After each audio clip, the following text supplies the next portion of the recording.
मैं वैदिक सभ्यता और संस्कृति के बारे में कुछ जानकारी देना चाहूँगा। वैदिक सभ्यता और संस्कृति में सबसे पहले आता है आर्यों के मूल निवास स्थान के बारे में।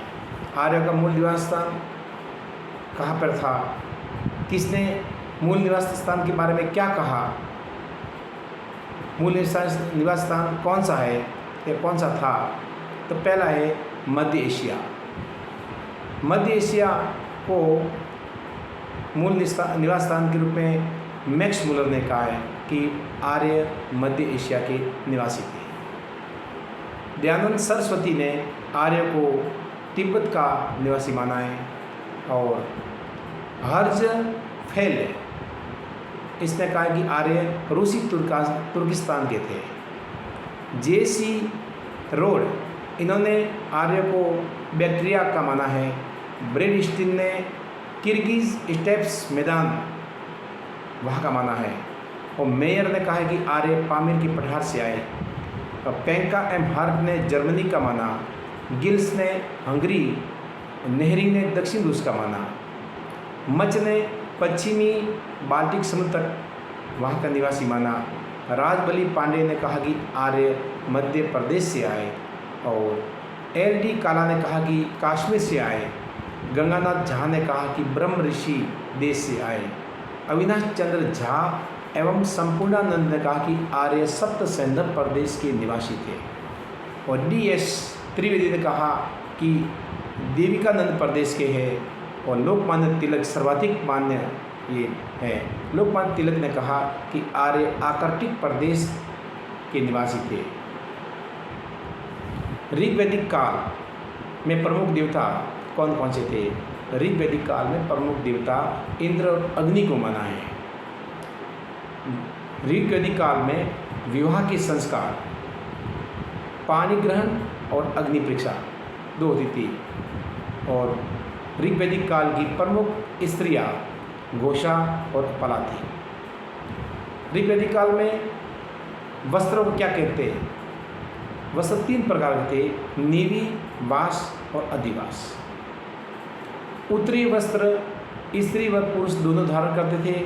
आभूषण, आभूषणों के अंदर कर्णफूल, दस्तबंद, हार और पायजेब ये आभूषण थे। परिवार, वैदिक काल में परिवार सबसे छोटी इकाई होता था। परिवार को कुल कहा जाता था और जिसका प्रमुख कुलप कहा जाता है। कुल का प्रमुख कुलप। ऋग्वैदिक काल में राजा को इंद्र के समान, वीर, सूर्य के समान, तेजस्वी और वरुण के समान दानी माना गया है। यज्ञ, ऋग्वैदिक काल में यज्ञ अश्व यज्ञ, राजस्व यज्ञ और वाजपेय यज्ञ तीन तरह के यज्ञ किए थे। संस्था उस समय दो प्रकार की थी संस्था, जो बोले सभा और समिति। ऋग्वैदिक काल में कर, भूमि कर, व्यापार कर और बलि कर के रूप में लिया जाता था। और ऋग्वैदिक काल में राज्य में कुल उपज का 16 भाग हिस्सा, 16 भाग कर के रूप में लेते थे।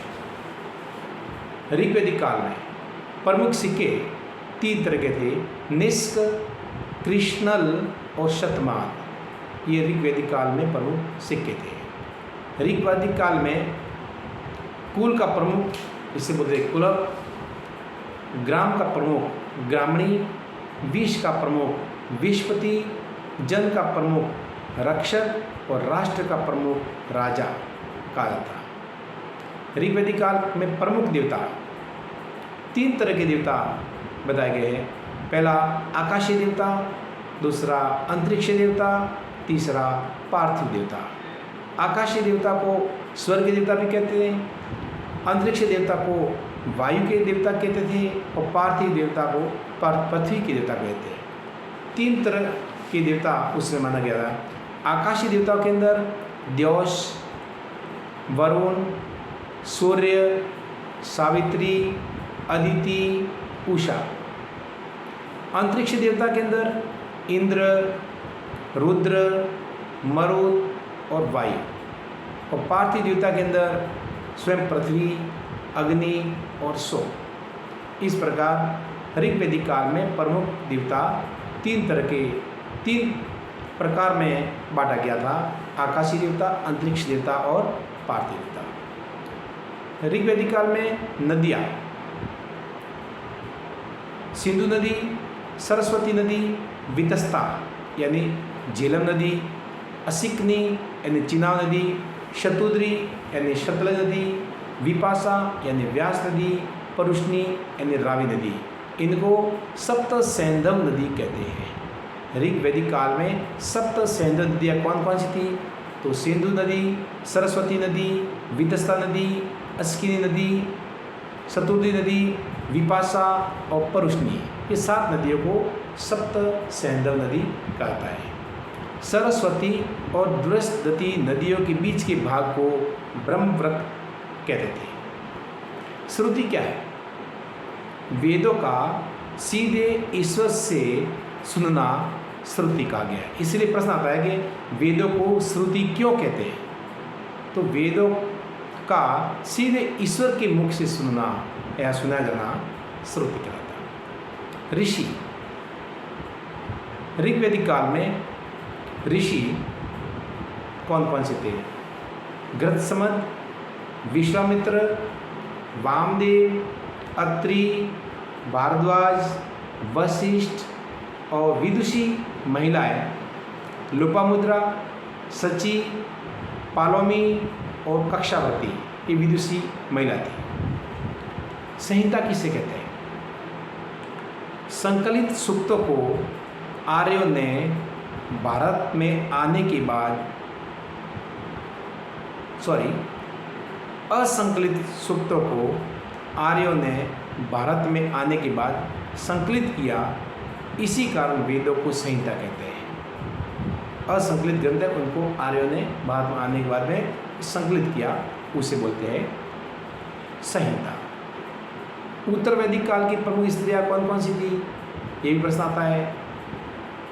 तो गार्गी और मैत्री, ये दोनों उत्तर वैदिक काल की प्रमुख विदुषी महिला थी। उत्तर वैदिक काल में प्रमुख वाद्य यंत्र कौन सा था?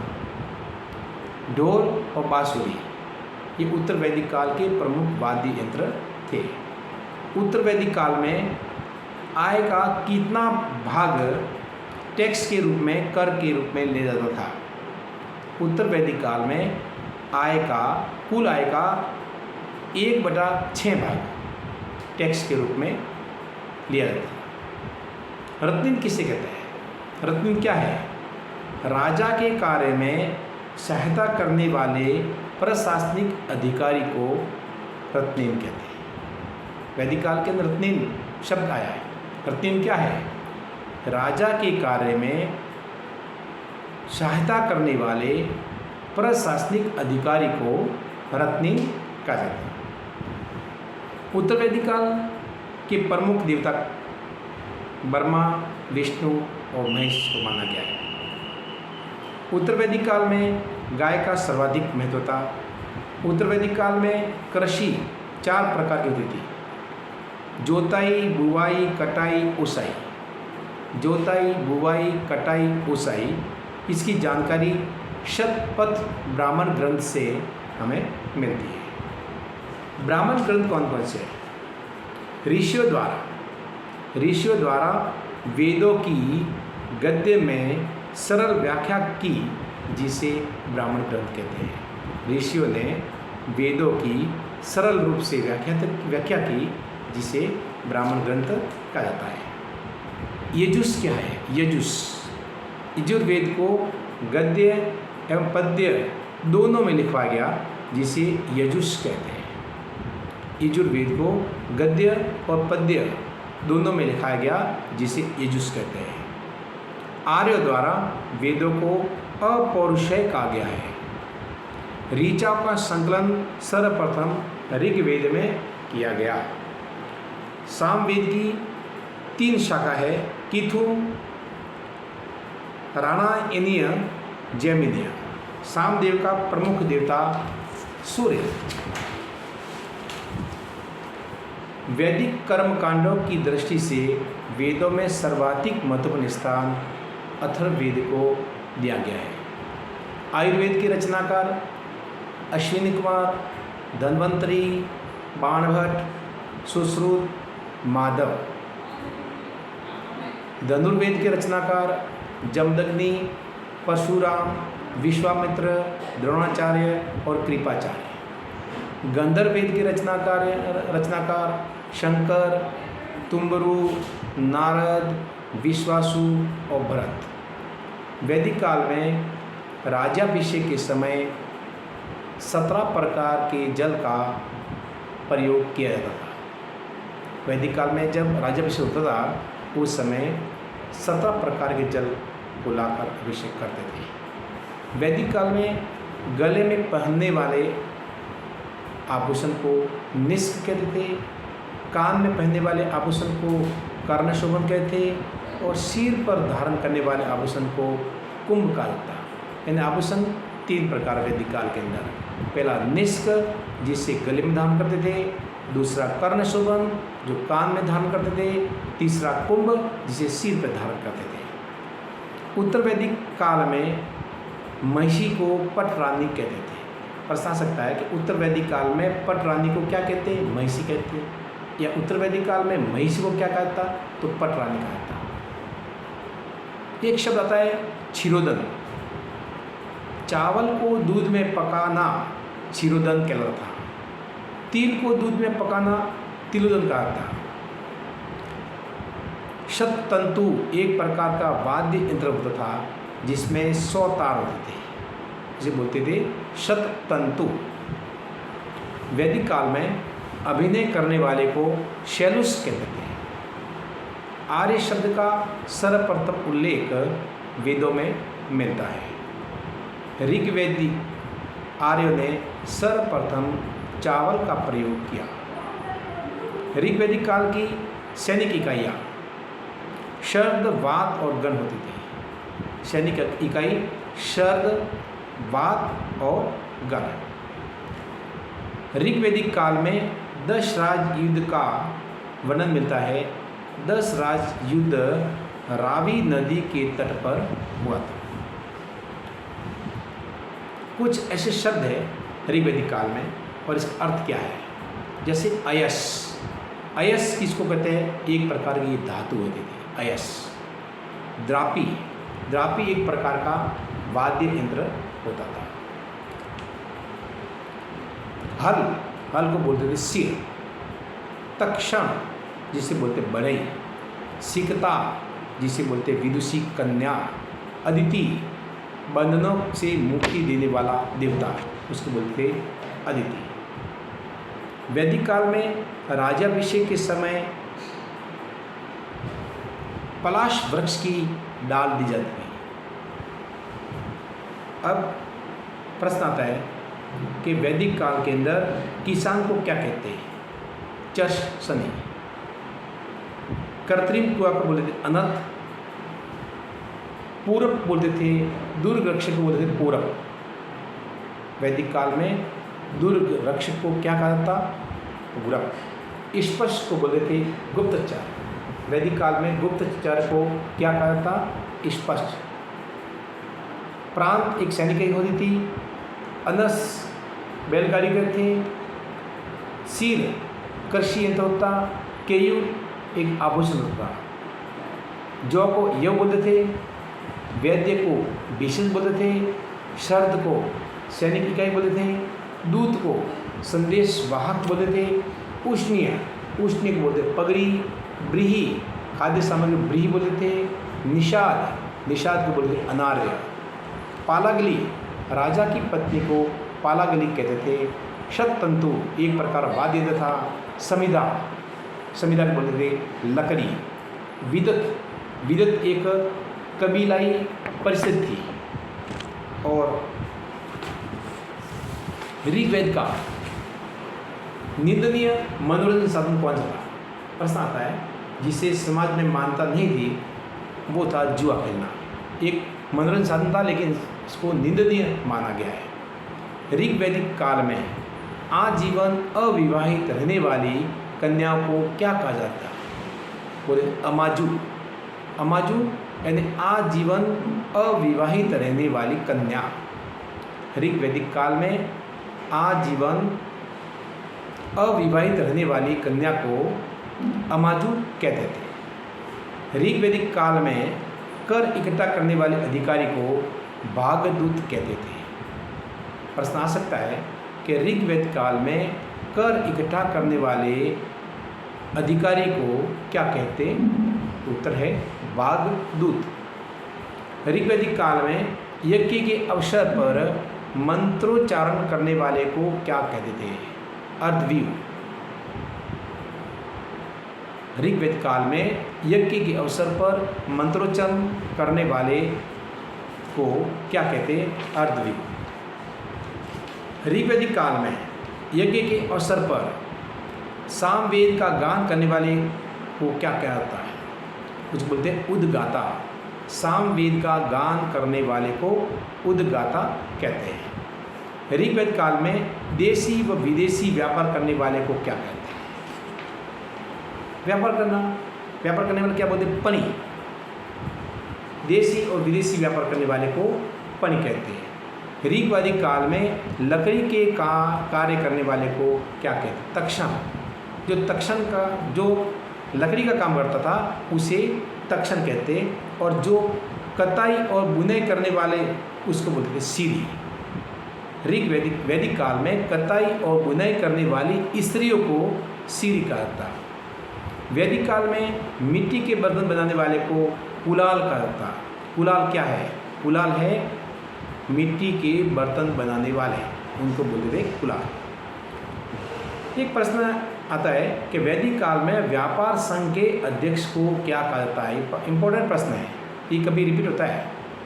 वैदिक काल में व्यापार करने वाले या व्यापार संघ के अध्यक्ष को क्या कहते हैं? श्रेष्ठी। श्रेष्ठी क्या होता?